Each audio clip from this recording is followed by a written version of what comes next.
No capítulo anterior.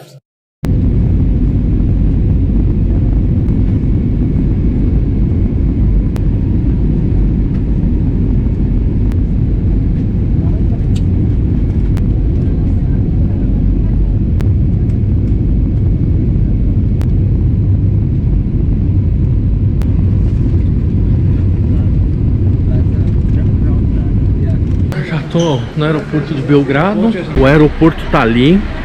Você sai do aeroporto, aí tem essa parada aqui, ó. É aqui que você pega um ônibus, o transporte público, para ir pro centro de Belgrado. Esse é o glorioso A1. Já tá meio tarde. Eu vou fazer dois passeios interessantes. Aqui eu vou visitar o Museu do Nikola Tesla e uma igreja que tem aqui, que é um templo bem interessante. Olha esse lugar aqui, que bonito. Ele é tipo o cartão postal aqui de Belgrado. Olha só o interior dela. É muito bonita.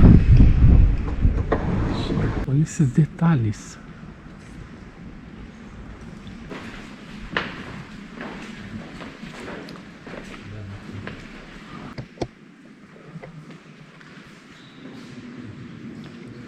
Tô chegando aqui para visitar o Museu Nikola Tesla. Será que tudo isso a gente pode visitar? Aqui, ó, Nikola Tesla.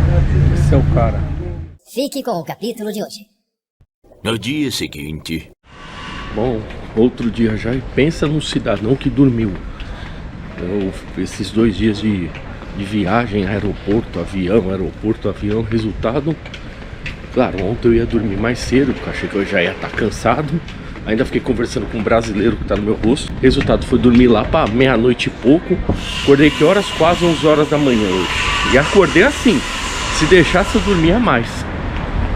A minha pretensão era acordar cedo hoje pra já começar a explorar cedo, porque tem bastante coisa pra ver. Mas tudo bem. Agora sim vamos explorar de verdade a cidade. Que ontem eu só fiz umas visitas rápidas a alguns lugares que eram aqui perto do hostel onde eu tô, que era o museu e a igreja. Enquanto eu vou caminhando, vamos falando um pouco sobre essa região aqui. Primeiro vamos falar da Sérvia em si. Essa região aqui é uma região muito antiga. Aliás, a região dos Balcãs é uma região muito antiga. Aqui, Belgrado, por exemplo, a Sérvia, acredita-se que pelo menos exista a população aqui há uns 7.000 anos. Então é muito antiga esse lugar, tem muita história aqui. E a origem do povo eslavo teria sido da Ucrânia. E aí começaram a população. Só que assim, já existia a ocupação dos otomanos aqui, que é dos turcos. Então a princípio eles vieram para cá, se estabeleceram aqui. E com o passar do tempo, eles através de guerras conseguiram tomar esse lugar. Criaram um chamado Principado da Sérvia. E aí após isso, para ser bem resumido, é uma região que já teve tudo que foi tipo de treta, né? Já teve invasão de otomanos, já teve os húngaros, já teve o próprio Império Romano, Império Bizantino. A cidade de Belgrado em si, ela foi fundada em 263 a.C. Ela tem cerca de 1,8 milhão de habitantes. Ela já foi invadida por mais de 40 exércitos e reconstruída 38 vezes. Inclusive, eu vou falar melhor sobre isso depois, mas tem a questão das guerras do Kosovo, da Bósnia. E ela foi bombardeada pela OTAN em 1999 severamente. Então, quer dizer, é uma cidade que já passou por muitas reconstruções, batalhas. Ela virou capital da antiga Iugoslávia em 1945. Aliás, vou falar um pouco sobre a Iugoslávia também. É impossível falar da Sérvia e não falar da Iugoslávia. Bom, aqui é uma região que tem muitos povos. A gente tem várias etnias nessa região, até porque por conta de ocupações otomanas, romanas, húngaras, muitos povos se tornaram diferentes. Então a gente tem os bósnios, os croatas, os macedônios, os eslovenos. E esses povos, eles ao longo do tempo formaram suas nações. E muitas dessas nações foram ocupadas, desocupadas, passaram de um povo para o outro. Mas sempre existiu um sentimento de que eles queriam ter uma nação única, né? Uma nação dos eslavos, sem otomanos, sem húngaros, sem Império Romano. E aí o que aconteceu? No início do século XX, a Sérvia era um país que já tinha conquistado a sua autonomia, já tinha conseguido sua independência, vamos dizer assim. Só que os outros países não, Bósnia, Croácia, Eslovênia, por exemplo, estavam na mão do Império Austro-Húngaro, tal, a Macedônia tinha ocupação búlgara, otomana, enfim, os sérvios sempre, vamos dizer assim, lutaram para que esses países se juntassem a eles e formassem um único país. E aí teve a Primeira Guerra Balcânica, que foi Sérvia, Montenegro, Grécia e Bulgária lutando contra o Império Otomano no começo do século XX. Foi vencida pelos países balcânicos. E aí veio a questão da Primeira Guerra Mundial, que estourou justamente nessa região. Também vou falar um pouco melhor sobre isso em outro vídeo. E na Primeira Guerra Mundial, a Sérvia foi o país mais castigado de todos. Ela perdeu 1/4 da população. Foi o primeiro país a ser bombardeado, inclusive, na Primeira Guerra. E com o final da Primeira Guerra Mundial, o Império Otomano e o Império Austro-Húngaro se dissolveram, não existiram mais. O Império Otomano passou a ser a Turquia, a Áustria e a Hungria se separaram em 2 países e todo mundo que fazia parte deles se separou. E aí, em 1919, foi criado o Reino dos Sérvios, Croatas e Eslovenos, que abrangia todos esses países. E aí, em 1929, esse país passou a se chamar Reino da Iugoslávia. Iugoslávia, que é uma palavra do sérvio-croata, que quer dizer literalmente Iug, sul, e Eslávia, terra dos eslavos, ou seja, terra dos eslavos do sul. Só que o rei desse país era o rei Alexandre I, meu xará. Só que ele foi um rei meio tirano, ele criou uma espécie de um ódio entre esses povos. Ele proibiu a autonomia dos países, ele não deixou sequer que eles tivessem bandeira própria. Até que em 1934 ele foi morto por macedônios. E aí, com a morte desse rei, o que aconteceu? O rei Pedro II era muito jovem, a exemplo do Pedro II nosso aqui do Brasil, e não podia assumir. Então o país foi sendo governado por um grupo lá, só que em 1941 Hitler, já na Segunda Guerra Mundial, invadiu aqui a Iugoslávia. E aí um grupo de sérvios nacionalistas monarquistas, chamados de Checheniks, apoiou os nazistas porque eles queriam o extermínio dos muçulmanos, dos outros povos que viviam nessa região. E aí surgiu um grupo chamado Partisans, que eram os trabalhadores, o povão que se juntou para enfrentar o nazismo. Com o fim da Segunda Guerra e com a derrota dos nazistas, consequentemente dos Checheniks, os Partisans assumiram o poder. Eles eram liderados pelo Tito, que era um general do exército e era de ideologia comunista. E quando ele assumiu o poder, surge a República Federal da Iugoslávia, em 1945 ainda, com a libertação de Belgrado. Em 1963 ele ganhou o posto de presidente vitalício e ele foi um cara extremamente habilidoso no sentido de conseguir conter os ânimos dos povos aqui. Porque o que ele fez? Ele deu autonomia para os países, apesar de se juntarem num só. Inclusive a Constituição da Iugoslávia permitia que, se alguém quisesse a independência, poderiam ter as suas bandeiras de volta, os seus costumes. Então assim, ele meio que apaziguou as coisas. Em 1980 ele morreu. E aí, com a morte dele, os sentimentos nacionalistas começaram a aflorar de novo.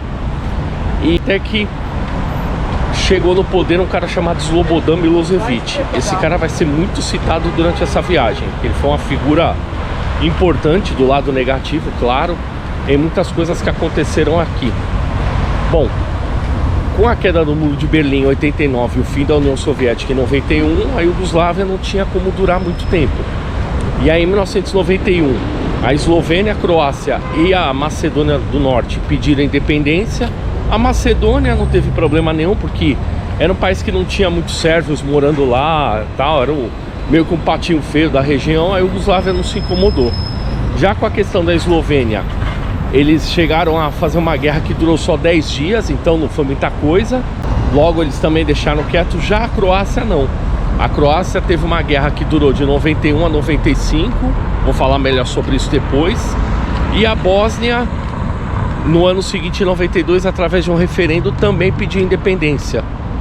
E aí também teve a Guerra da Bósnia, de 92 a 95. Em 99, o Kosovo tentou a independência e a Sérvia bombardeou o Kosovo. Aliás, a guerra foi de 98 a 99. Aí Belgrado foi severamente bombardeada pela OTAN. Em 2003, o país deixou de se chamar Iugoslávia e passou a se chamar só Sérvia e Montenegro. Em 2006, através de um plebiscito, Montenegro pediu sua independência e não teve guerra, não teve nada. E aí a Sérvia ficou o país que é hoje. É um país de mais ou menos 8 milhões de habitantes, pouco mais que isso, eu não lembro o número exato. Não faz parte da União Europeia, embora ela seja candidata. E isso aí é só um pouquinho do que é a história dessa região aqui.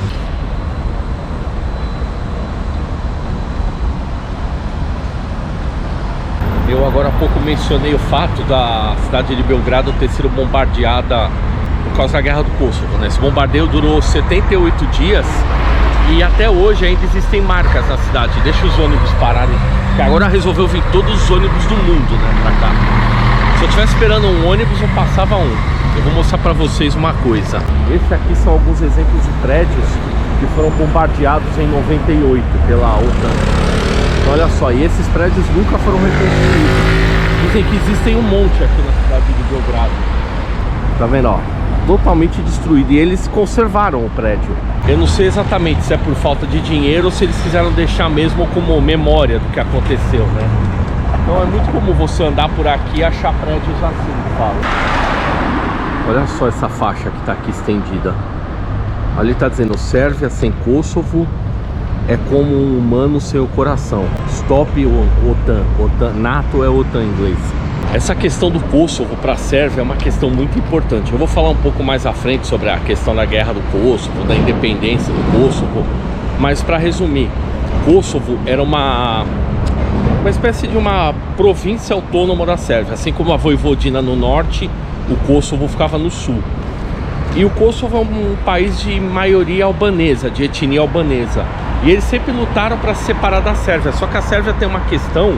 Quando eu falei para vocês que a Sérvia passou por muitas ocupações, existe uma batalha que foi disputada em 1319 no Kosovo, chamada Batalha do Kosovo, que foi considerada a batalha mais importante do povo sérvio. Foi a batalha onde eles conseguiram finalmente se livrar do Império Otomano. E eles dizem que essa batalha foi a batalha que criou a identidade do povo sérvio.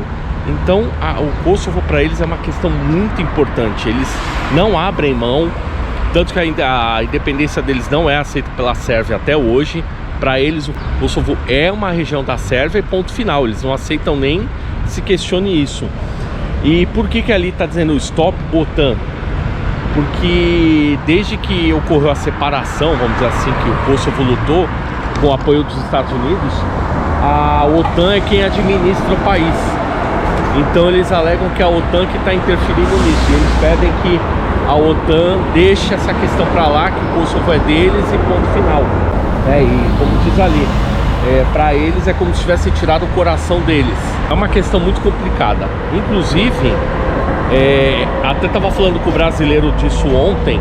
Se eu quisesse ir para o Kosovo aqui da Sérvia, não teria problema nenhum, porque como para eles é um estado, diz que tem ônibus que sai daqui diariamente para ir para lá, tudo. O problema é você voltar de lá para cá. Por quê? Porque como eles não reconhecem o Kosovo como país, quando você sai daqui para o Kosovo, você não faz imigração, porque você está continuando na Sérvia, tecnicamente. Só que quando você sai do Kosovo, eles carimbam o seu passaporte. E por conta de estar com o passaporte carimbado, na hora que você for fazer imigração para sair da Sérvia, se tiver um passaporte do Kosovo, você pode ter problemas. Parece que você pode tomar uma multa, sei lá.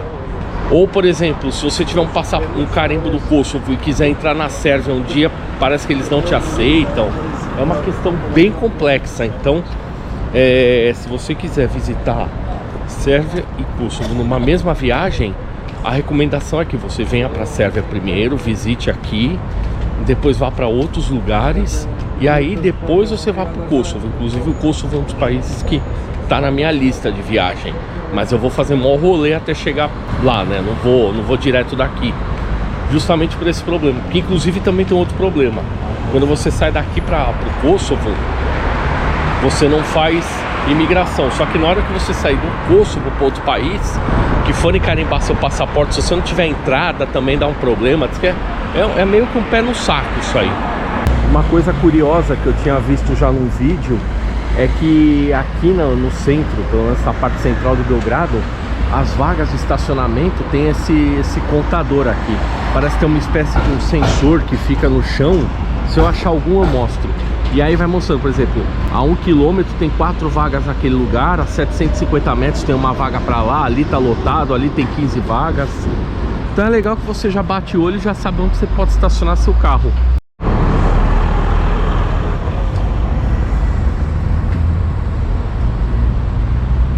Bom, essa aqui que eu mostrei agora no vídeo é a estação de ônibus aqui de Belgrado. Eu vou dar uma passada aqui para ver quanto é que tá o ônibus para Zagreb, que é meu próximo destino.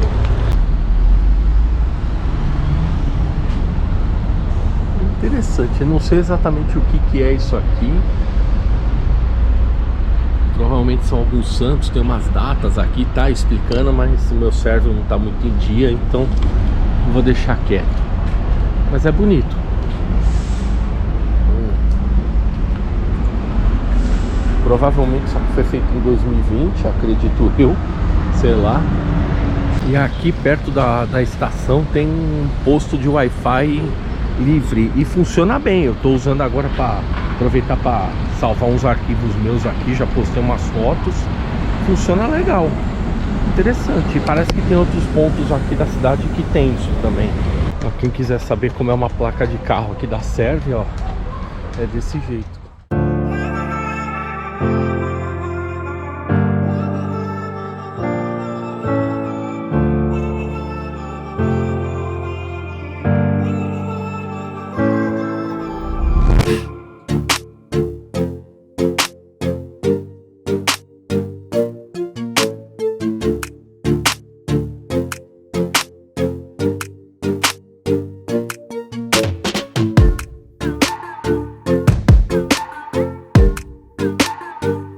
Essa aqui é a igreja de São Marcos, é uma igreja ortodoxa.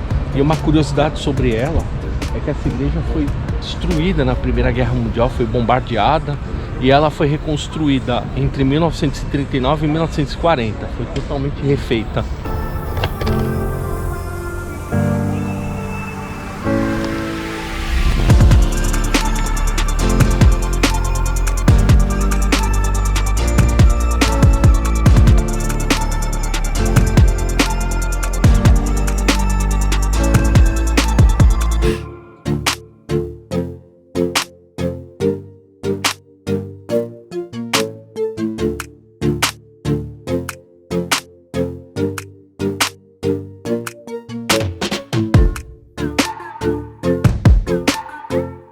Segundo o GPS, esse aqui é o Instituto Sismológico da Sérvia.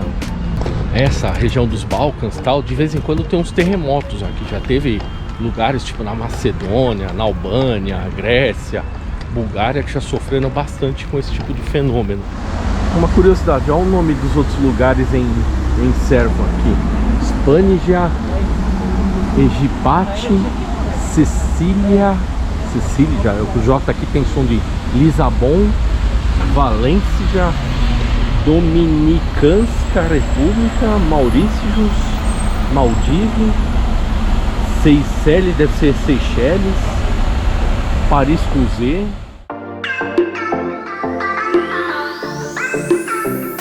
Uma curiosidade sobre esse hotel Hotel Moscou, na verdade, que é uma pessoa. Ele é um hotel, não tem nada demais, assim, não é um ponto turístico. Mas é que na Segunda Guerra Mundial, quando Hitler invadiu o exército nazista, né, invadiu a Iugoslávia, eles utilizaram esse hotel como instalação militar. Então, toda a inteligência militar dos nazistas aqui na Iugoslávia ficava nesse hotel. E uma coisa que eu esqueci de mencionar quando eu estive no Templo de São Sava é que lá foi a instalação militar dos russos, dos soviéticos na Segunda Guerra. Então, na Segunda Guerra, os nazistas ocuparam esse local, isso foi a base, a sede deles, e o Templo de São Sava foi a base, a sede do Exército Vermelho que lutava contra os nazistas aqui.